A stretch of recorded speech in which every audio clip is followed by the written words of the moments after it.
जब देवकी के गर्भ से भगवान कृष्ण ने जन्म लिया तो उन्होंने देवकी को अपना चतुर्भुजी रूप दिखाया।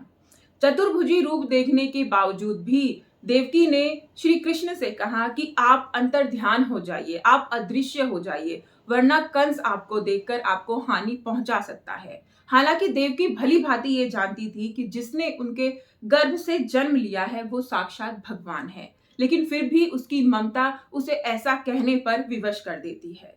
देखिए दोस्तों, युग चाहे कोई भी हो, माँ चाहे कोई भी हो, बच्चा चाहे भगवान ने या कंस ने जन्म लिया हो, लेकिन माँ की जो ममता होती है वो हर एक बच्चे के लिए उतनी ही होती है। लेकिन आज के टाइम में हो क्या रहा है, बच्चे माँ बाप को समझने के लिए तैयार नहीं हैं, उनको अपना मानने के लिए तैयार नहीं है। एक छोटे से स्वार्थ के चलते वे अपने माता पिता को इतना अपमानित कर देते हैं, इतनी परेशानी में डाल देते हैं, घर से बाहर निकाल देते हैं, जिससे कि उनका बहुत ज्यादा अपमान होता है और वो दर दर की ठोकरें खाने के लिए मोहताज हो जाते हैं, दो समय की रोटी के लिए मोहताज हो जाते हैं, मजबूर हो जाते हैं ठोकरें खाने के लिए। तो दोस्तों, मुझे ऐसा लगता है कि माँ तो हर एक युग में माँ होती है, लेकिन संतान में कहीं ना कहीं बदलाव आ रहा है, हमारी सोच में परिवर्तन आ रहा है।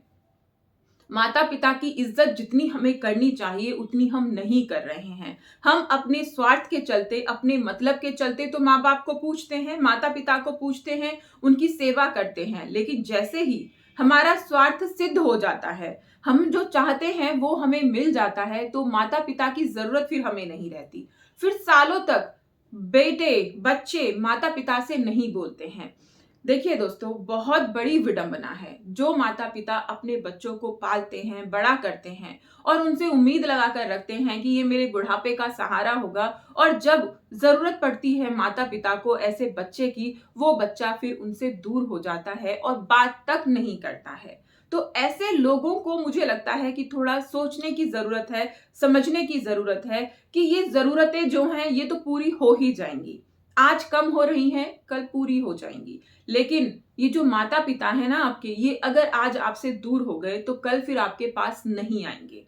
अगर ये कल चले गए तो आप चाहे फिर कितना भी इनको बुलाते रहिएगा, ये नहीं आएंगे, सिर्फ याद रह जाएगी और पीछे रह जाएगा पछतावा, पश्चाताप, जो आप बार बार अपने मन को ग्लानि देते रहेंगे और आप कोसते रहेंगे, लेकिन कुछ नहीं होगा, क्योंकि ये फिर वापस नहीं आएंगे।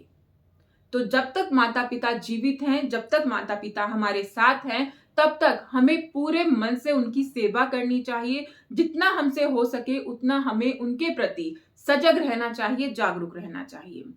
कुछ इसमें ज्यादा बताने वाली बात बिल्कुल भी नहीं है, बस समझने वाली बात है कि माता पिता हम सभी के बराबर होते हैं।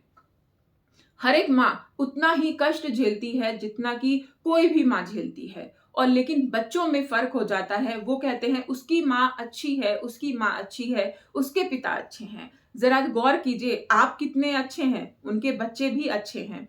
थोड़ी सी गौर, थोड़ी सी हमें जो जागरूकता है ना, अपने लिए हमें लाना है। थोड़ा सा जो अवेयरनेस है वो हमें अपने लिए लाना है, अपनी अंदर हमें झांक के देखना है कि हम कितना अपने माता पिता को सम्मान दे रहे हैं, समय दे रहे हैं। आजकल दोस्तों क्या हो रहा है ना कि लोग प्रॉपर्टी के लिए, पैसों के लिए बच्चे अपने माता पिता की बहुत ज्यादा सेवा करते हैं, लेकिन जैसे ही माता पिता ने प्रॉपर्टी दे दी या फिर खत्म हो गई, बच्चे दूर हो जाते हैं। जैसे कि पैसा ही, धन दौलत ही, प्रॉपर्टी ही, ये ही सब कुछ है, इंसानियत नाम की चीज तो रह ही नहीं गई है।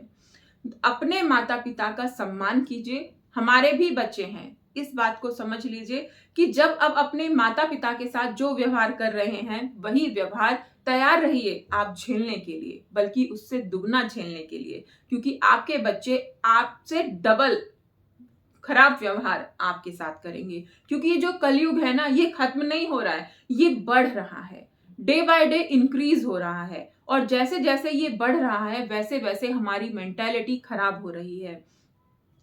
राम जी का उदाहरण ले लीजिए। राम जी ने अपने पिता के वरदान के लिए उन्होंने वनवास चले गए, सब कुछ त्याग दिया, सब कुछ छोड़ दिया, राजमहल छोड़ दिया, लेकिन अब ये कलयुग है, यहाँ पर राजपाट के लिए, धन दौलत के लिए, पैसे के लिए, जायदाद के लिए लोग माँ बाप को त्याग देते हैं। दोस्तों, थोड़ा सा समझने की जरूरत है और उनसे सीखने की जरूरत है कि माता पिता सर्वोपरि हैं, सबसे बड़े हैं।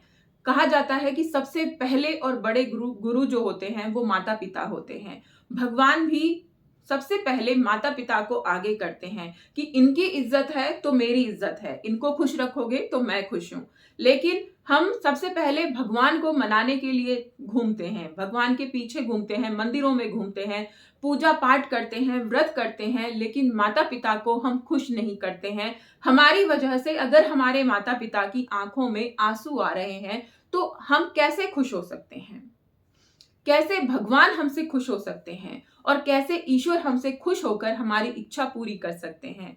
देखिए दोस्तों, सबसे पहले कोशिश कीजिए जो हमारे आसपास हैं, हमारे माता पिता हैं, जो हमारे बड़े बुजुर्ग हैं, उनको खुश करने की।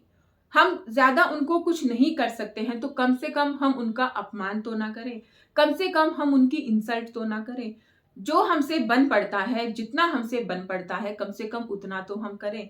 माता पिता हमेशा, मुझे ऐसा लगता है दोस्तों, माता पिता हमेशा इतने समर्थवान होते हैं, इतना सामर्थ्य उनके अंदर होता है कि वो अपना भरण पोषण कर सकते हैं। और कई बार ऐसी कंडीशन भी आ जाती है जब उस लेवल पे, उस एज पर माता पिता पहुंच जाते हैं कि भाई उनकी उठ नहीं पा रहे हैं, बैठ नहीं पा रहे हैं, तो उनकी सेवा तो बच्चों को ही करनी है।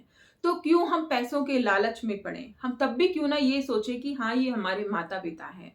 जब हम छोटे थे तो हमारा जो भी सेवा थी या जो भी हमने मलमूत्र किए थे वो सब माता पिता ने ही साफ किए थे, माँ ने साफ किए थे। ये बातें हम क्यों नहीं सोचते हैं जब हम घिन करते हैं अपने माता पिता से? जब वो बूढ़े हो जाते हैं तो हम उनके बुढ़ापे से घिन करते हैं, जैसे कि हम तो सदा अमर आए हैं, जैसे हम हैं वैसे ही रहेंगे, हमें तो कभी बुढ़ापा आएगा ही नहीं, हम तो हमेशा कमाते ही रहेंगे, कभी ऐसा नहीं होगा कि भाई हम आज इस उम्र में आ गए हैं कि अब हम नहीं कमा पा रहे हैं। तो ऐसा मत कीजिए। ये कंडीशन सब पे आनी है, सबको बुढ़ापा आना है, सबकी इनकम बंद होनी है। और हम अगर ये सब कुछ सोच के चलेंगे ना तो हम कभी कोई गलती नहीं करेंगे। अगर दोस्तों, मुझे ऐसा लगता है कि किसी बात को, कोई भी बात है A to Z, अगर हम ये सोच लें कि भाई ये इसके साथ मैंने किया है, अगर कोई मेरे साथ करे तो मुझे कितना खराब लगेगा। अगर कोई ये सोच ले कि मैं अपने माता पिता के साथ ऐसा व्यवहार कर रहा हूं या कर रही हूं, अगर मेरे बच्चे मेरे साथ ये व्यवहार करेंगे तो मैं क्या सह पाऊंगी, मुझे सही लगेगा, मैं कितना बर्दाश्त कर पाऊंगी? तो अगर ये चीज हम सोच ले तो मुझे लगता है कि आधे से ज्यादा क्या पूरी समस्या खत्म हो जाए। हम अपने बड़े बुजुर्गों की, अपने माता पिता की फिर इंसल्ट नहीं करेंगे, हम उनका अपमान नहीं करेंगे, हम फिर उनका सम्मान करेंगे। क्योंकि हम सभी चाहते हैं कि हमारे बच्चे हमारा सम्मान करें, हम सभी चाहते हैं अपने बच्चों से रिस्पेक्ट, हम सभी चाहते हैं कि बुढ़ापे में हमारे बच्चे हमारा साथ दें, हमें निग्लेक्ट ना करें, हमें एक तरफ फेंक ना दें। तो अपने आप को थोड़ा संभालिए, अपने आप को थोड़ा सा मजबूत बनाइए और कोशिश कीजिए कि कभी भी ऐसी गलती आपसे ना हो। देखिए दोस्तों, माता पिता भगवान होते हैं, तो इनकी इज्जत अगर आप कर रहे हैं तो आप समझ लीजिए कि भगवान की इज्जत कर रहे हैं। तो दोस्तों, वीडियो अगर आपको अच्छी लगी, समझ में आई, तो मुझे कमेंट करके जरूर बताइएगा।